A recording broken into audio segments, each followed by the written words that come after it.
This is Miguel and Barbara, two members of the Coastal Guardians.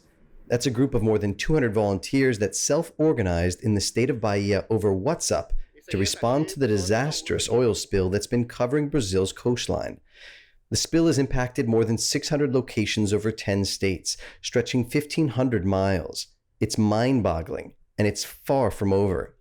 The Brazilian government says that 4,500 tons of oil debris has now been cleaned, but there's still so much more. We're headed north from Bahia's capital, Salvador. We pull off the main road toward the town of Diogo. First stop, we're dropping off equipment. Government cleanup crews and teams of volunteers have been tackling the oil since it first appeared 2 months ago, but many did so without adequate tools to protect themselves. And oil? It's toxic. In the short term, contact with this stuff, which lets off fumes of benzene, can cause headaches, shortness of breath, nausea, and diarrhea. In the long term, cancer. It's not good. The Guardians have been collecting donations of equipment, and they're sharing them with people looking to lead teams to clean up the coast. People like Digão. Yeah, this 4-kilometer stretch is bad off, because no one goes there. Lots of bits of oil, and I've been picking them up little by little. He's walked the whole northeastern coast of Brazil, but that was before the spill. When an area near the city gets hit with oil, people get together and they pick it up. But when it's far from the city, the oil stays there. It's just stuck. I'm someone who likes pristine nature.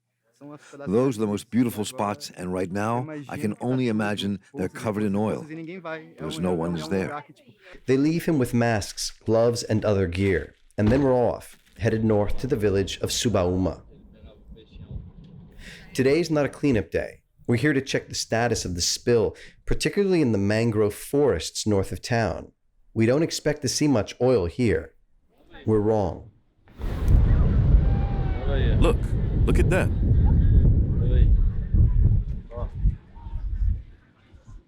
Beachgoers swim in the pools next to rows of drops of oil that came in on the tide. The endless lines of oil run for miles up and down the coast. Most will never be picked up, being buried in the sand, leaching toxic components potentially for years. Esse é novo, então? Esse aqui é novo. Aqui, ó. Esses que estão brilhando, esse é o novo. Yeah, this is new. That shiny stuff, that's new. It wasn't here. That's Deraldo Santana Brito. He's our guide. We roll over the beach, the heavy tires kicking up pieces of oil and flinging them into the air mile after mile. North of town, oil slick covers many of the tide pools. This is the most evil oil right here, because it dissolves, and there's a very high presence of the hydrocarbons. It's mixed with shells and rocks. It clings to the mangroves. These are sensitive ecosystems, home to oysters and crabs, and the birthplace of many fish. Very few of these mangrove forests up and down the Brazilian coast have been cleaned. Meanwhile, old oil still covers the rocks alongside tide pools where beachgoers swim. It's going to continue until they figure out what's causing it. And they haven't figured it out yet. It's really hard. Thicker globs of oil are still washing up on beaches around the country. Just not here.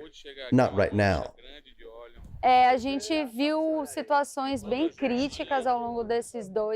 We've seen some really severe situations over the last 2 months with very big globs of oil, and now you can see that there are these small remnants which are no less harmful or toxic. This is the reality of northeastern Brazil. It's just one beach along a coastline stretching 1,500 miles. Michael Fox, The Real News, Bahia, Brazil.